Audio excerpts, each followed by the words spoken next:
జర్మనీలో ఎలక్షన్స్ జరిగాయి. ఈ ఎలక్షన్స్‌లో చాలా వినూత్నమైన ఫలితాలు వచ్చాయి జర్మనీలో. జర్మనీలో సెంటర్ రైట్ పార్టీస్ ఏదైతే క్రిస్టియన్ డెమోక్రాట్స్, క్రిస్టియన్ సోషలిస్టులు ఉన్నారో వాళ్ళ పార్టీ ముందంజలో ఉంది. దాదాపు వాళ్ళ విజయం ఖరారైపోయింది కూడా. సో సెంటర్ రైటిస్టులు గెలిచారు జర్మనీలో.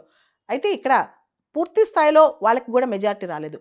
ముఖ్యంగా ఫ్రెడరిక్ మెర్జ్ అధ్యక్షతన ఈ ఎన్నికలు క్రిస్టియన్ డెమోక్రాట్స్ గెలిచారనమాట. వాళ్ళకి జర్మనీలో పోలైన ఓట్ షేర్లో 28.5% నుంచి 29%, అంటే దాదాపు 29% ఓట్లు వచ్చాయంట. ఆ తర్వాత జర్మనీలో ఇంకొక విశిష్టమైన అంశం జరిగింది ఏంటంటే, అక్కడ far right party, extreme rightist ideology అనమాట, ఏఎఫ్డి పార్టీ అంటాం, ఆల్టర్నేటివ్ ఫర్ జర్మనీ అంటాం అనమాట. చాలా కన్జర్వేటివ్ రైటిస్ట్ ఐడియాలజీ పార్టీ చాలా ఎక్కువ ఓట్ షేర్ గెయిన్ చేసుకుంది. 20% ఓట్ షేర్ గెయిన్ చేసుకుంది అనమాట. మనందరికీ తెలుసు ప్రపంచవ్యాప్తంగా రైటిస్ట్ పార్టీస్ గెలుస్తున్నాయి. కాకపోతే ఎక్స్ట్రీమ్ రైట్ కూడా ఓట్ షేర్ బాగా పెరిగిపోయింది అనమాట. ఫార్ రైట్ పార్టీ అంటాం ఏఎఫ్డి పార్టీని. మనం చూస్తే ఇటలీలో బ్రదర్స్ ఆఫ్ ఇటలీ పార్టీని రైటిస్ట్ పార్టీ, ఇప్పుడు జర్మనీలో ఏఎఫ్డి పార్టీ. ఈ పార్టీస్ అని కూడా బాగా మంచి ఓట్ షేర్ వచ్చేస్తుంది అనమాట. మొత్తం యూరోప్లో చాలా దేశాల్లో రైటిస్ట్ ట్రెండ్స్ కూడా కనిపిస్తున్నాయి మనకి.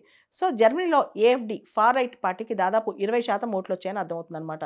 లాస్ట్ ఎలక్షన్స్ పోలిస్తే దాదాపు ఈ ఫార్ రైట్ పార్టీకి ఓటింగ్ షేర్ డబుల్ అయిపోయింది. అయితే ఏఎఫ్డి పార్టీ ఏదైతే ఫార్ రైట్ పార్టీ ఉందో ఇది గవర్నమెంట్ ఫామ్ చేయకపోవచ్చు, లేదా కోalitionలో ఉండకపోవచ్చు. ఎందుకంటే సెంటర్ రైటిస్ట్లకి ఫార్ రైట్కి చాలా అభిప్రాయ భేదాలు ఉన్నాయి కాబట్టి ఏఎఫ్డి పార్టీ కోalitionలో మెంబర్ కాకపోవచ్చు, ఏఎఫ్డి పార్టీ పూర్తి స్థాయిలో అధికారంలో ఉండకపోవచ్చు. అయితే భవిష్యత్తులో వచ్చే 1 or 2 yearsలో ఏఎఫ్డి పార్టీ మళ్ళీ ముందంజలోకి వచ్చే అవకాశం కూడా కనిపిస్తుంది అనమాట. అసలు ఏఎఫ్డి పార్టీ జర్మనీలో ఏదైతే 20% ఓట్ షేర్ వచ్చిందో ఈ ఫార్ రైట్ పార్టీకి అంత ఓట్ షేర్ రావడానికి కారణం ఏంటి? Anti immigration policies. మనం చూస్తే ఇంతకుముందు 5-6 సంవత్సరాల క్రితం ఏంజెలా మెర్కెల్ ఎవరైతే ఉన్నారో జర్మన్ ఛాన్సలరు, ఆవిడ ఇమిగ్రెంట్స్ని విపరీతంగా అలౌ చేశారు.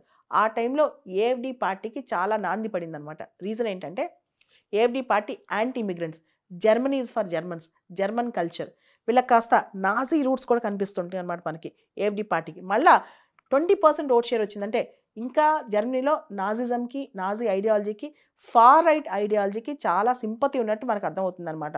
భవిష్యత్తులో ఏఎఫ్డి పార్టీకి అధికారం వచ్చినా ఆశ్చర్యపోవాల్సిన అవసరం లేదు. అయితే ప్రస్తుతం ఉన్న జర్మన్ ఛాన్సలర్ ఉలాఫ్ స్కాల్జ్ పార్టీ ఏదైతే ఉందో సోషల్ డెమోక్రాట్స్ చాలా దెబ్బతింది ఆ పార్టీ. మొత్తం ఈ మధ్య కాలంలో లాస్ట్ 30-40 years జర్మనీ రిజల్ట్స్ చూసుకుంటే కనుక, అంటే ఆల్మోస్ట్ సెకండ్ వరల్డ్ వార్ తర్వాత జర్మన్ రిజల్ట్స్ చూసిన ఈ మధ్య కాలంలో సోషల్ డెమోక్రాట్స్ ఇంత దెబ్బతింటాం ఇదే తొలిసారంట. ఇంత వర్స్ట్గా దెబ్బతింటాం ఇదే తొలిసారి. So all said and done CDU CSU alliance ఏదైతే ఉందో కన్జర్వేటివ్స్ వీళ్ళు సెంటర్ రైట్ అనమాట, కాస్త మరి ఎక్స్ట్రీమ్ ఫార్ రైట్ కాదు, సెంటర్ రైట్ వాళ్ళు గవర్నమెంట్ ఫామ్ చేసే అవకాశం కనిపిస్తుంది జర్మనీలో. ఈ సెంటర్ రైట్ని లీడ్ చేసిన ఆయన ఫ్రెడరిక్ మెర్జ్, ఈయనే దాదాపు ఛాన్సలర్ అయ్యే అవకాశం కూడా కనిపిస్తుంది అనమాట. మొత్తం జర్మనీ చరిత్రలో సోషల్ డెమోక్రాట్స్ కేవలం 16% ఓట్ షేర్ తీసుకోవడం ఇదే తొలిసారి ఈ మధ్యకాలంలో లాస్ట్ 30-40 years రిజల్ట్స్ చూసుకుంటే. అదేవిధంగా జర్మనీలో గ్రీన్ పార్టీ ఏదైతే ఉందో దానికి దాదాపు 12-13% ఓట్ షేర్ వచ్చిందన్నమాట. మోస్ట్ ప్రాబబ్లీ పాసిబిలిటీ ప్రకారం చూస్తే వీళ్ళు గ్రీన్స్ సిడియు సిఎస్సితో గవర్నమెంట్లో ఉండే అవకాశం కనిపిస్తుంది. అదేవిధంగా జర్మనీలో లెఫ్ట్ పార్టీస్ బాగా పర్ఫామ్ చేసిన లెఫ్ట్ పార్టీస్కి ఓట్ షేర్ బాగా తగ్గిందనమాట. ఫార్ లెఫ్ట్ పార్టీస్కి ఓట్ షేర్ బాగా తగ్గింది. ప్రపంచంలో ఒక ట్రెండ్, ముఖ్యంగా యూరోప్లో ట్రెండ్ చూస్తే కనుక ఇటలీలో, జర్మనీలో ఇలా పెద్ద పెద్ద దేశాలు మనం చూస్తే కన్జర్వేటివ్ రైటిస్ట్ ఐడియాలజీకే పెద్దపీట వేస్తున్నారు అక్కడ ఓటర్లు.